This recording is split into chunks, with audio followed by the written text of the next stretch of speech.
Mesdames, Messieurs, bonsoir et bienvenue à cette édition de journal sur votre média Eva Patrick TVD. Voici les titres. En RDC au Nord Kivu, des combats ont repris à Massissi opposant les rebelles de l'F-SAM 23 aux combattants Wazalendo et FARDC. Les affrontements ont lieu dans plusieurs villages provoquant des déplacements massifs de population. Des frappes ont eu lieu en Iran et des missiles sont tirés vers de bases américaines et israéliennes. Face à cela, la communauté internationale appelle à la retenue. Au Sénégal, le gouvernement veut endurcir des peines contre des relations homosexuelles. Les projets annoncés par le Premier ministre Ousmane Sonko prévoient de sanctions plus lourdes et suscitent déjà des réactions.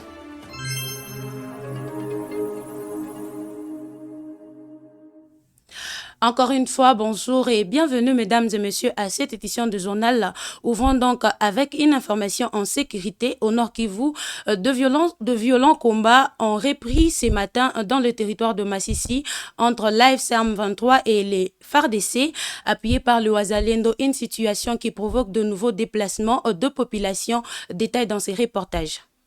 Les combats ont repris avec intensité ce samedi 28 février dans les territoires de Massissi au Nord Kivu.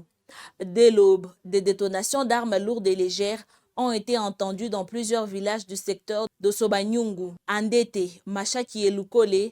Les affrontements opposant les rebelles de l'AFC Barem 23 aux combattants Wazalendo appuyés par les FRDC. Selon des sources locales, des attaques simultanées ont été lancées pour tenter de reprendre des positions récemment passées sous contrôle rebelle. La veille déjà, d'autres combats ont été signalés autour de Nyabiondo et de Kinyumba, tandis qu'une position de l'AFC Barem 23 aurait été incendiée près de Louchébéré. Dans la soirée de vendredi, un drone militaire aurait également frappé un convoi rebelle sur l'axe Mouchaki-Rubaya sans qu'un bilan officiel ne soit confirmé. Sur terrain, la situation humanitaire se dégrade rapidement. Après plusieurs jours de violence, des villages entiers sont vidés de leurs habitants, contraints de fuir vers des zones jugées plus sûres. Massissi replonge ainsi dans un cycle de combats meurtriers, faisant craindre une nouvelle vague de déplacements massifs de population dans cette partie du Nord Kivu. Dans le monde, une nouvelle flambée de violences au Moyen-Orient, Israël et États-Unis ont mené des frappes contre Iran. Téhéran a immédiatement riposté en lançant des missiles contre de bases américaines dans la région et vers le territoire israélien. La tension atteint un niveau inédit. Écoutez ces reportages, mesdames et messieurs. Des explosions ont illuminé les ciels iraniens dans la nuit. Selon Washington et Tel Aviv, les frappes visaient des infrastructures militaires stratégiques et des installations liées aux capacités balistiques de Téhéran. Quelques heures plus tard, la riposte est iranienne.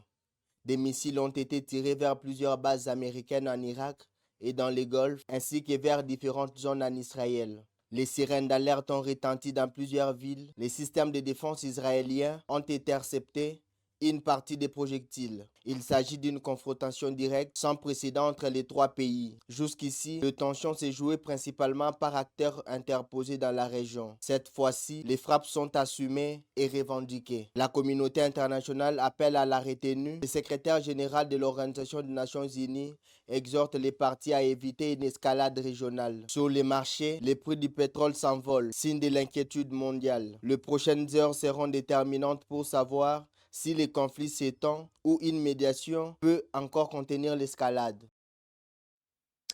Au Sénégal, le gouvernement veut renforcer la législation réprimant les relations homosexuelles. Le Premier ministre Ousmane Sonko a annoncé les dépôts prochains d'un projet de loi visant à endurcir les sanctions prévues par le Code pénal, une initiative qui suscite déjà de vives réactions.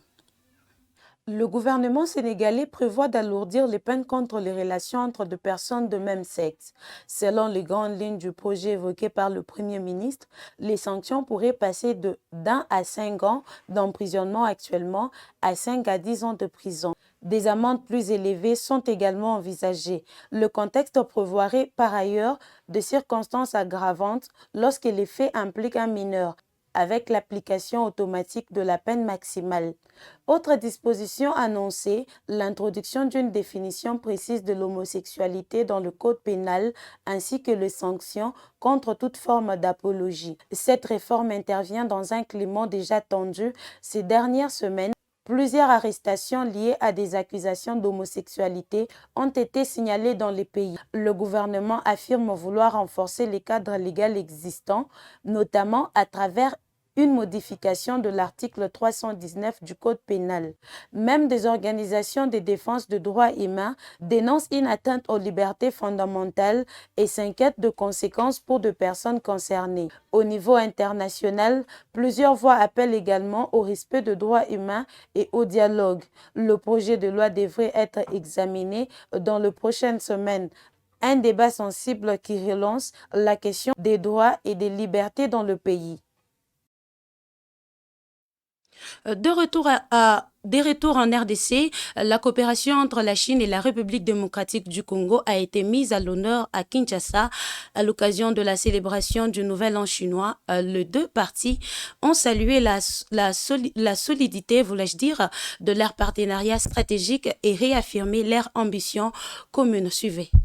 C'est dans l'enceinte de l'ambassade de Chine à Kinshasa que diplomates et autorités congolaises se sont retrouvés pour célébrer le Nouvel An chinois, mais aussi pour mettre en lumière la coopération entre les deux pays. L'ambassadeur Zhang Obin a souligné la volonté de Pékin de renforcer davantage ses engagements en RDC, notamment à travers des projets d'infrastructure et la création d'un centre de formation professionnelle. Il a rappelé que la Chine demeure un partenaire économique majeur avec une présence continue de ses entreprises sur le sol congolais. De son côté, le vice-président du Sénat, Modeste Bahati-Lukwebo, a salué une relation qu'il qualifie d'historique et stratégique. Il a également mis en avant le rôle diplomatique de la Chine sur certaines questions sécuritaires au niveau international. Dans un contexte mondial marqué par des incertitudes, les deux pays ont réaffirmé leur volonté de consolider cette coopération, présentée comme un levier de développement et de stabilité pour la RDC. Un partenariat que les autorités congolaises souhaitent voir se renforcer davantage dans les années à venir.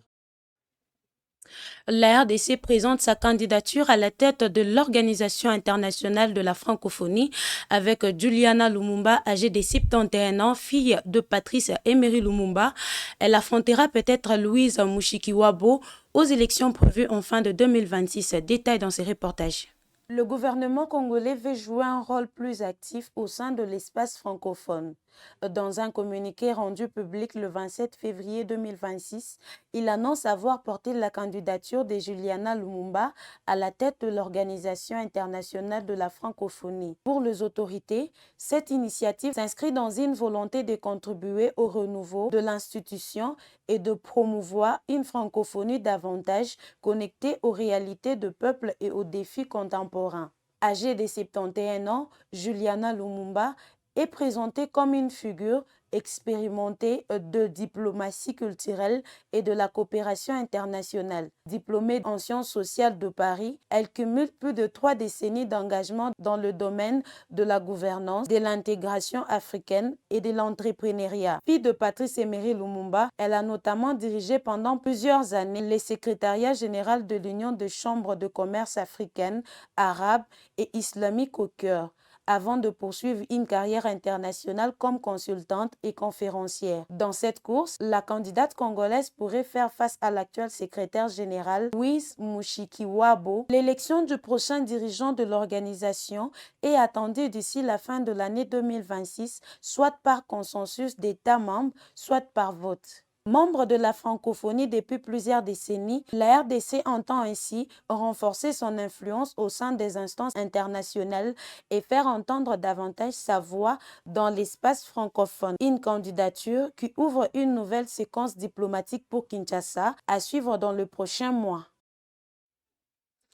Le président du Sénat de la République démocratique du Congo, Jean-Michel Samalukonde, s'est rendu dans le Haut-Katanga pour évaluer l'état d'avancement du projet routier Kasso-Meno-Kassenga-Chaloué, un chantier stratégique appelé à renforcer les échanges entre la RDC et la Zambie. Suivez. Casque de chantier sur la tête, Le président du Sénat a parcouru le 26 février les différents sites du projet Kasomeno, Kasenga, Chaloué. Objectif, constater de près l'évolution des travaux de cette infrastructure majeure. La visite a débuté par l'inspection du pont Obané en construction sur la rivière Luapula. Long de plus de 360 mètres, l'ouvrage constitue l'un des éléments clés de cette nouvelle voie transfrontalière. Sur la route proprement dite, les équipes techniques poursuivent la pose de la couche de base sur plusieurs kilomètres déjà aménagés.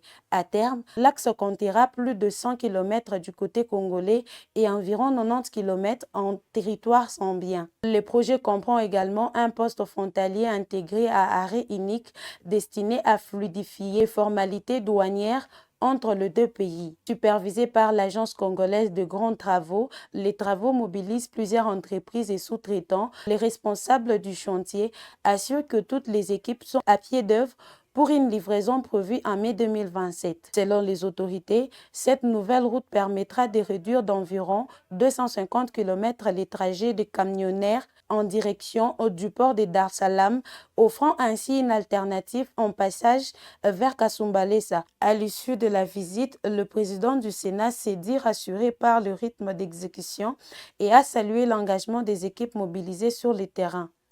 Un projet d'envergure régionale qui devrait renforcer l'intégration économique et faciliter les échanges commerciaux entre la RDC et ses voisins. L'ONG Afiamama alerte sur les dangers de l'usage non maîtrisé de plateformes numériques pour les femmes et les jeunes filles en RDC. Harcèlement et exploitation sont en ligne de mire. Une campagne de sensibilisation est prévue pour le 5 mars prochain. La présidente de l'ONG Afiamama, Annie Maudit, a livré une réflexion ce vendredi 27 février, organisée au Centre culturel Boboto, sur la liberté d'expression dans les plateformes numériques. Cette réflexion était axée sur l'accent particulier de la situation des femmes et des jeunes filles en République démocratique du Congo. Devant des politologues, des acteurs de la société civile et des professionnels des médias, l'activiste a alerté sur les risques liés à l'usage non maîtrisé des plateformes du numérique, soulignant ainsi que les manques de sensibilisation et de maîtrise de paramètres de confidentialité exposent ainsi les utilisateurs, entre autres les femmes et les jeunes filles, en ce qui concerne les harcèlements et l'exploitation. Afin d'avoir accès à leur compte, les femmes cliquent sur « J'accepte » sans lire au préalable les conditions d'utilisation. Elles donnent leur autorisation à ces plateformes, les pouvoirs d'utiliser leurs données personnelles. Il faut signaler qu'il est important que les plateformes ne prévoient pas des séances d'information ou destinées aux utilisateurs sur la manière d'utiliser correctement leurs services. Les créateurs de plateformes sont priés de veiller et surtout à se conformer à la réglementation du pays d'origine et celle d'utilisation, a martelé Annie Moda. Un programme d'inclusion numérique a été organisé dans le cadre de l'organisation des formations et des séances de sensibilisation pour permettre aux femmes de comprendre qu'elles ont également des devoirs en ligne. Compte tenu de la rapidité avec laquelle les numériques avancent et du nombre de personnes qu'une publication peut atteindre, les conséquences peuvent être irréversibles, a martelé Annie Maudit. Cette interpellation entre dans un contexte marqué par la mobilisation croissante de certaines organisations féminines visant les femmes et les filles. Cette campagne est prévue pour le 5 mars prochain et entend non seulement attirer l'attention de l'opinion sur l'ampleur des violences qui sont faites aux femmes en ligne, mais aussi pour renforcer une sensibilisation autour des mécanismes de protection existants. C'était un plaisir, mesdames et messieurs, de vous avoir informés. Merci de nous avoir suivis et à très bientôt.